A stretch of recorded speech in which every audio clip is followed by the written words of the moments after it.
5월 17일 선목교회 말씀 묵상입니다. 기도하겠습니다. 고마우신 하나님, 오늘도 말씀 앞에 서게 하시니 감사합니다. 말씀 앞에 설 때에 겸손함과 신실함으로 오직 하나님의 지혜를 구하게 하시며 하나님이 주시는 깊은 은혜 속에 결단과 삶의 수정이 일어나게 하여 주시옵소서. 오늘도 말씀 가운데 역사하심을 믿으며 예수님의 이름으로 기도합니다. 아멘. 오늘 말씀 역대하 22장 1절로 12절입니다. 예루살렘 주민이 여호람의 막내 아들 아하시아에게 왕위를 계승하게 하였으니 이는 전에 아라비아 사람들과 함께 와서 진을 치던 부대가 그의 모든 형들을 죽였습니다. 그러므로 유다 왕 여호람의 아들 아하시아가 왕이 되었더라. 아하시아가 왕이 될 때의 나이가 42세라. 예루살렘에서 1년 동안 다스리니라. 그의 어머니의 이름은 아달랴요 오므리의 손녀더라. 아하시아도 아합의 집길로 행하였으니 이는 그의 어머니가 꾀어 악을 행하게 하였습니다. 그의 아버지가 죽은 후에 그가 패망하게 하는 아합의 집의 가르침을 따라 여호와 보시기에 아합의 집같이 악을 행하였더라. 아하시아가 아합의 집의 가르침을 따라 이스라엘 왕 아합의 아들 요람과 함께 길르앗 라못으로 가서 아람 왕 하사엘과 더불어 싸우더니 아람 사람들이 요람을 상하게 한지라. 요람이 아람 왕 하사엘과 싸울 때에 라마에서 맞아 상한 것을 치료하려 하여 이스라엘로 돌아왔더라. 아합의 아들 요람이 병이 있으므로 유다 왕 여호람의 아들 아사레가 이스라엘에 내려가 방문하였더라. 아하시아가 요람에게 감으로 해를 입었으니 이는 하나님께로 말미암은 것이라.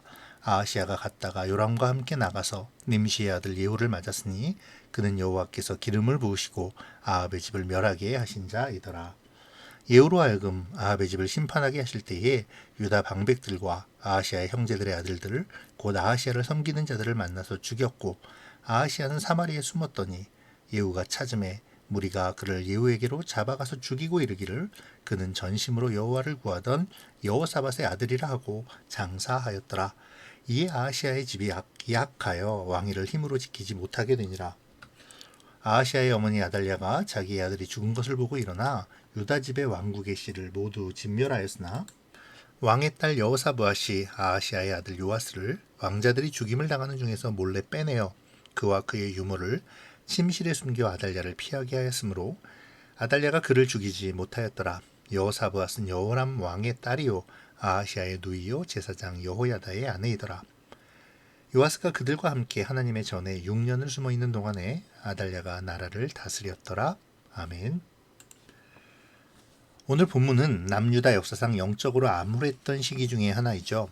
왕이 되자 형제들을 죽여버린 여호람의 막내 아들이었던 아하시아는 하나님께서 여호람을 징계하는 과정에서 역시 형제들이 아람의 연합군에 의해 죽임을 당함으로 왕이 될 수 있었습니다. 하나님의 징계를 직접 목도한 그였지만 그는 아버지에게서 교훈을 얻지 못한 채 악한 왕으로서의 행보를 이어가죠. 그 이유에 대해서 오늘 본문은 그의 어머니 아달랴, 곧 아합의 딸 때문이라고 말합니다. 그녀의 영향으로 아하시아는 아합의 집 길로 행하고 말죠. 아버지 여호람과 마찬가지로 말입니다. 자, 그런데요. 왕이 된 아하시아의 나이가 몇 살일까요? 본문 2절을 보니까 그가 즉위할 때의 나이가 42살이라고 기록되어 있습니다. 42살의 성인이 어머님의 꾀임에 넘어가 악행을 행했다? 어떻게 생각하십니까? 이것이 핑계가 될 수 있습니까? 물론 아하시아의 나이에 대하여는 조금 생각해 볼 여지가 있기는 합니다.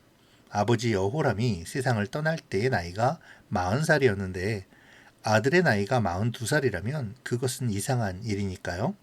같은 사건을 기록하는 열왕기하 8장 6절에는 아하시아의 나이가 22살이라고 기록함으로 보아 실제 아하시아의 나이는 22살이었을 것입니다. 성경은 원본이 남아있지 않죠. 원본을 필사하는 그 필사본만이 남아있습니다. 그렇기에 원본을 필사하는 과정에서 22살을 42살로 오기하지 않았을까 생각되죠.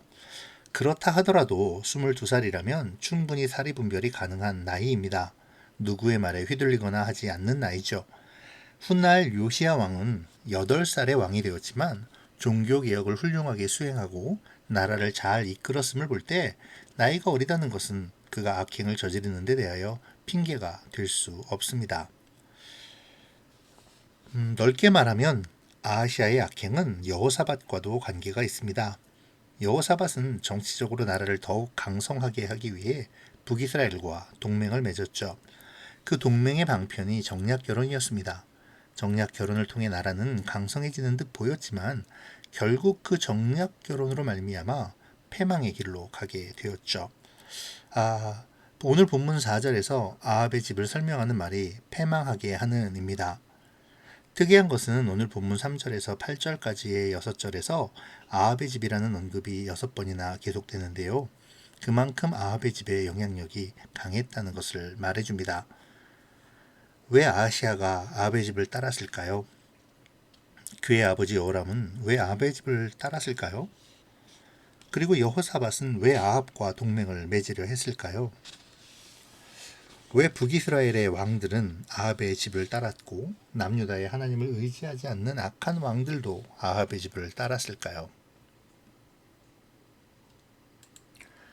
그 이유는 아합 왕의 시대가 북이스라엘에서 가장 강성했을 때였기 때문입니다. 적어도 아합 왕 때에는 그의 신앙과는 상관없이 다윗과 솔로몬의 시대에 버금가는 영향력을 행사할 수 있으리라는 희망을 가질 만큼 강한 나라로 매김되어 있었기 때문인데요. 아합은 강력한 지도력으로 국가를 부강하게 만들어서 이스라엘 백성들은 그를 따르며 그의 명령대로 행하였던 것입니다. 아합의 딸이었던 아달랴는 더욱 그러했겠죠. 하나님의 방법보다 자기의 아버지의 방법이 더 좋다고 믿었을 것입니다. 그래서 자기의 아들에게 하나님을 대신해서 바알과 아세라를 섬길 것을 가르쳤겠죠. 하나님의 율법을 따르는 대신에 세상의 법, 욕망의 법을 따라 살아가라고 가르친 것입니다. 그 가르침을 따라 아하시아는 아합의 집을 따랐던 것이고요. 우리가 잘 아는 엘리야 선지자, 아합 왕 때서 활동했던 선지자입니다. 엘리야 선지자 하면 떠오르는 것이 바로 갈멜산에서 450명의 바알 선지자들과의 대결인데요. 그때 엘리야 선지자는 이스라엘 백성들에게 여호와와 바알 사이에서 머뭇하지 말고 하나님을 따르라고 촉구했었죠. 그러나 이스라엘 백성들은 아무런 대답을 하지 못하고 주저했습니다. 그들이 그렇게 주저한 이유는 누가 하나님이신지 몰랐기 때문이 아니라 아합 왕이 가져다 준 그 경제적인 풍요와 힘 때문이었죠. 눈에 보이지 않는 하나님을 하나님으로 섬겨야 함을 알지만 아합 왕이 가지고 온 눈에 보이는 것들인 부와 힘이 하나님만큼이나 커 보였던 것이었습니다. 오늘 우리를 돌아보고 묵상해 볼까요? 우리는 누구를 따르고 있습니까? 내가 하나님을 따르지 못하고 주저하는 이유는 무엇입니까? 아하시아의 악한 길이 어디에서 비롯되었는지 비추어 나를 바라보는 시간이 되어야겠습니다. 북이스라엘의 요람왕과 아람의 하사열 왕 사이에 전쟁이 일어났습니다. 그 전쟁에서 부상을 입은 요람은 치료를 위해 이스라엘에 머무르는데요. 이에 아하시아는 문병차 방문을 합니다. 그리고 이 방문에서 아하시아는 예후에 의하여 죽임을 당하죠. 7절은 이 예후에 대해서 아합의 집을 멸하게 하시려 여호와께서 기름을 부으신 자로 표현합니다. 그러니까 아하시아를 아합의 집안 사람으로 취급하고 있는 것이죠. 실제로 아하시아와 요람은 외사촌 지간이기도 했습니다. 여기서 아하시아를 죽인 사람들의 말을 주의 깊게 들을 필요가 있는데요.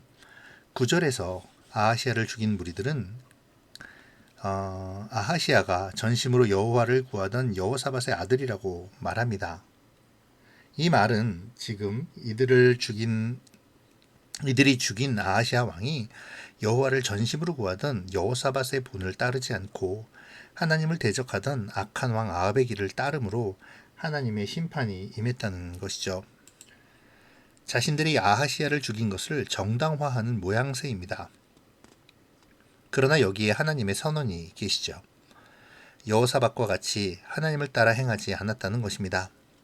전심으로 하나님의 뜻을 구하며 하나님의 선한 길을 걸어간 것이 아니라 아합을 쫓아 전심으로 하나님을 거부하며 세상의 강함과 부 그리고 권세를 따라 악한 길을 걸어갔다는 것이죠.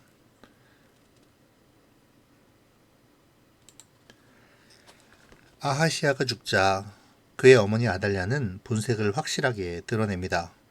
다윗의 후손의 씨를 말리려고 하는 것이죠. 아달랴가 이렇게 하는 까닭은 바로 아합의 집의 악한 길과 관련이 깊습니다. 만약 유다의 집안의 씨가 모두 진멸된다면 더 이상 하나님과 다윗이 맺은 언약이 효력이 없어지게 되기 때문이죠. 그러나 하나님께서는 여전히 당신의 약속을 신실하게 지키시는 분이십니다. 11절을 볼까요? 왕의 딸 여호사브앗이 아하시아의 아들 요아스를 왕자들이 죽임을 당하는 중에서 몰래 빼내어 그와 그의 유모를 침실에 숨겨 아달랴를 피하게 하였으므로 아달랴가 그를 죽이지 못하였더라. 여호사브앗은 여호라면 왕의 딸이요 아하시아의 누이요 제사장 여호야다의 아내이더라. 여호사브앗은 아하시아의 누이이자 제사장 여호야다의 아내였다고 기록하는데요. 그러니까 여호사브앗은 아하시아와 남매지간이었던 것이죠. 여호람과 아달랴 사이에 태어난 아하시아는 그 어머니 아달랴의 영향을 받아 악한 길을 갔지만 반면에 같은 스라에서 태어난 여호사브앗은 제사장의 아내가 되어 하나님의 역사의 손길이 되었던 것입니다.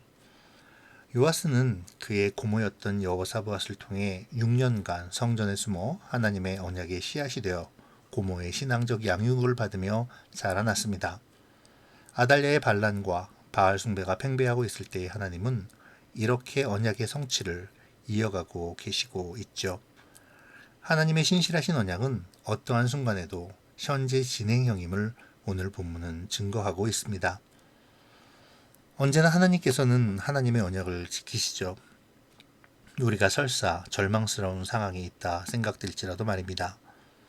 그러니 우리는 절망 가운데서도 하나님을 바라보아야 합니다. 하나님의 선하신 역사하심을 간구해야 하죠.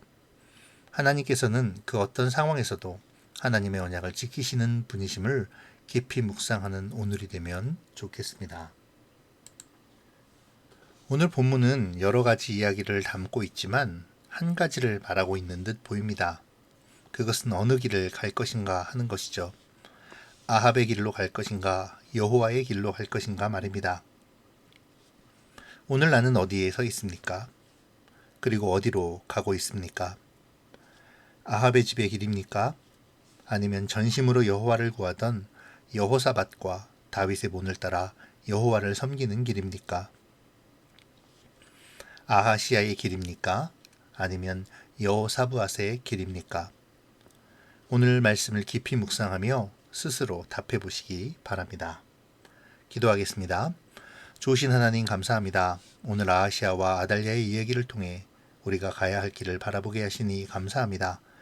하나님, 우리가 어리석어 세상의 길로 가지 않게 막아주시고 지혜의 눈을 가지고 아합의 길을 분별하게 하시며 겸손함으로 하나님의 뜻을 구하고 전심으로 하나님을 찾는 여호사밧과 다윗의 길을 가게 하여 주시옵소서.